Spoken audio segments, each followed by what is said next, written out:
Hello दोस्तों, आज पढ़ेंगे हम पार्ट 5 के प्रश्न उत्तरों को।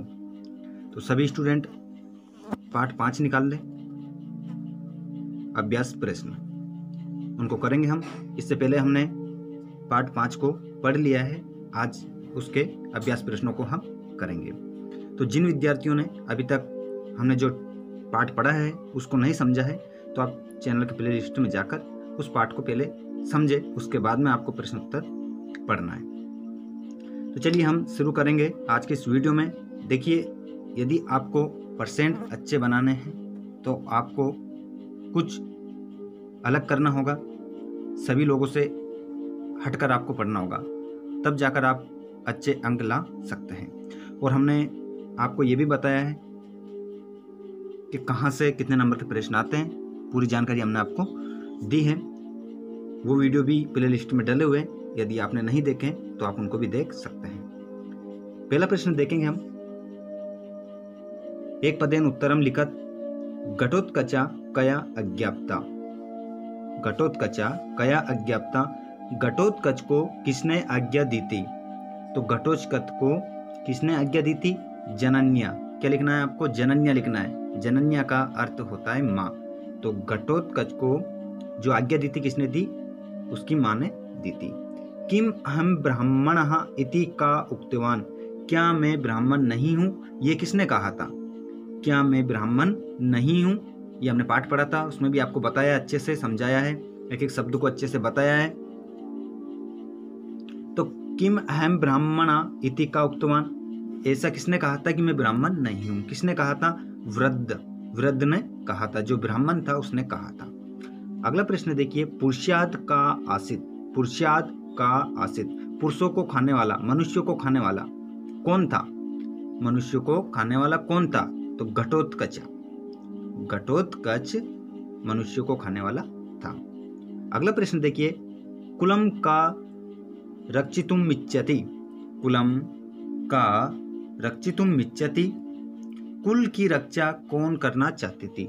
कुल की रक्षा कौन करना चाहती थी? वृद्धस्य पत्नी, जो ब्राह्मण था उसकी पत्नी कुल की रक्षा करना चाहती थी। कुलम का रक्षितु मिच्छति, वृद्धस्य पत्नी।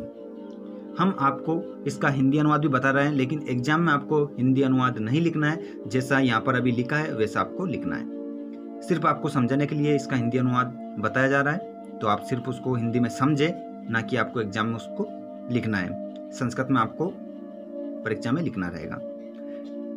ज्येष्ठा पितृसम इति कये उक्तम, जो बड़े भाई होते हैं वो पिता के समान होते हैं, ये किसने कहा? बड़े भाई पिता के समान होते हैं, ऐसा किसने कहा? तृतीय पुत्राय, तृतीय पुत्राय किसने कहा था? तीसरे पुत्र ने कहा था कि ज्येष्ठ यानी क्या होता है? बड़ा, पितृसम पिता के समान, इति ये किसने कहा? तो तीसरे पुत्र ने कहा था। चलिए अब हम पढ़ेंगे एक वाक्यन उत्तरम लिखत। अब आपको एक वाक्य में देना है। एक पदेन और एक वाक्य में मैंने अंतर आपको बताया है कि जो एक पदेन रहते हैं वो 1 नंबर में पूछे जाते हैं, एक वाक्यन वाले 2 नंबर में पूछे जाते हैं। तो थोड़ा आपको तरीका भी बदलना पड़ेगा उसका।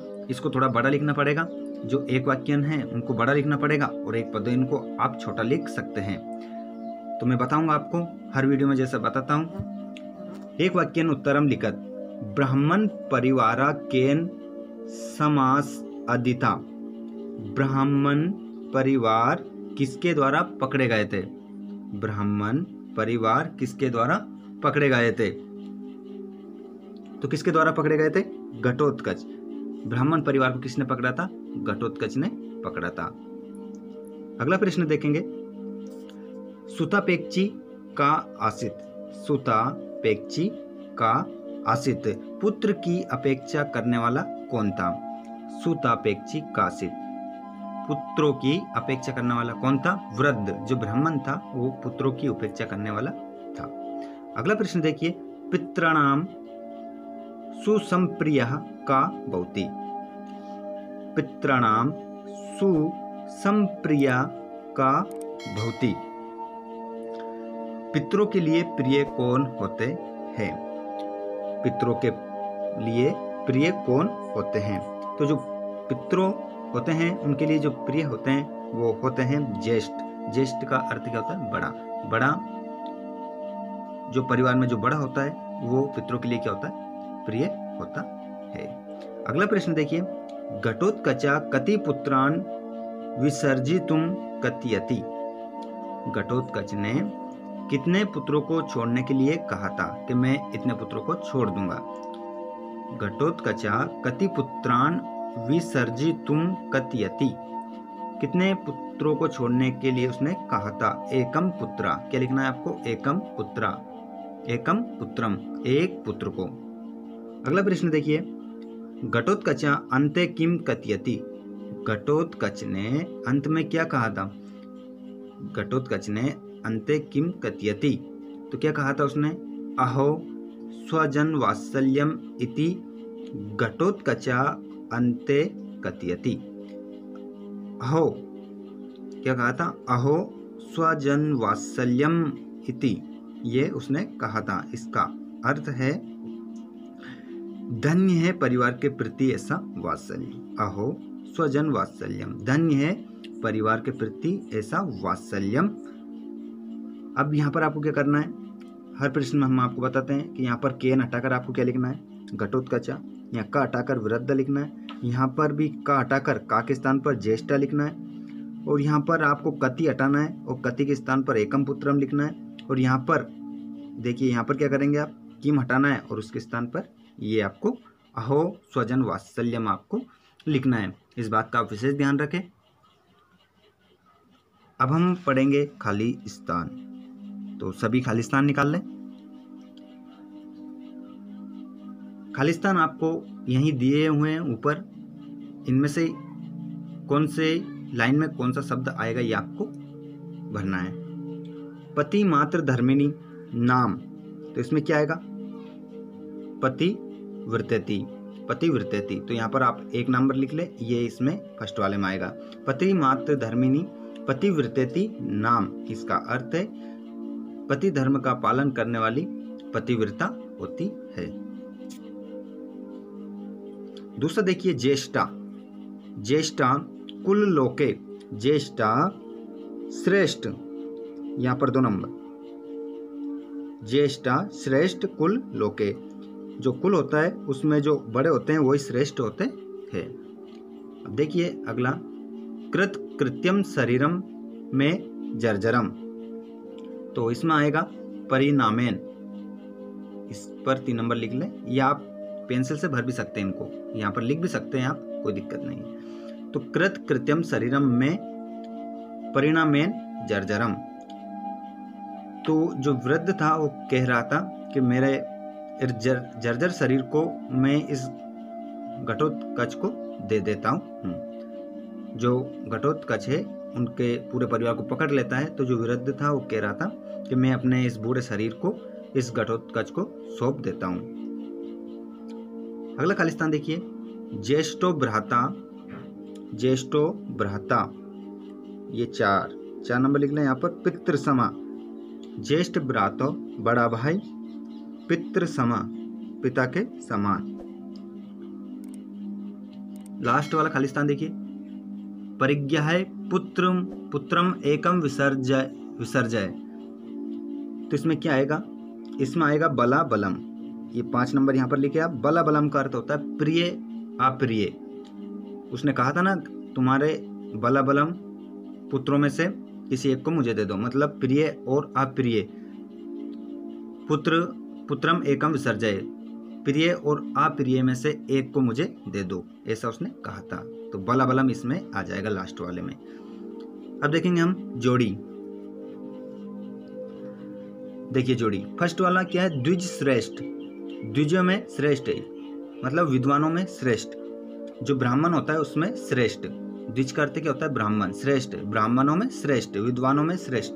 तो किससे मिलाएंगे इसको? इससे मिलाएंगे हम वृद्ध से। जो वृद्ध था कौन था? ब्राह्मण था, और वो कैसा था? ब्राह्मणों में श्रेष्ठ था। तो यहाँ पर 1 नंबर लिखे। उसके बाद पुरुषाद, पुरुषों को खाने वाला, मनुष्य को खाने वाला कौन था? घटोत्कच, यहाँ पर 2 नंबर लिखे। जिसके बाद में निर्वेद प्रार्थनी, निर्वेद प्रार्थनी क्या आएगा इसमें? निर्वेद प्रार्थनी, इसमें आएगा प्रार्थना। हम विनम्र रूप से उनसे क्या करेंगे? प्रार्थना करेंगे, ऐसा उसने कहा था। तो यहाँ पर आप 3 नंबर लिखें। जिसके बाद में जर्जरम, जर्जरम शरीरम, शरीर से कैसा हो गया था? वो बूढ़ा हो गया था। तो यहाँ पर 4 नंबर लिख लें। जिसके बाद ज्येष्ठा, ज्येष्ठा जो बड़े होते हैं वो पिता के समान होते हैं। तो यहाँ पर आप 5 नंबर लिखें। ठीक है, तो ये जोड़ी नंबर है आपके 35, 21, 4। अब हम बात करेंगे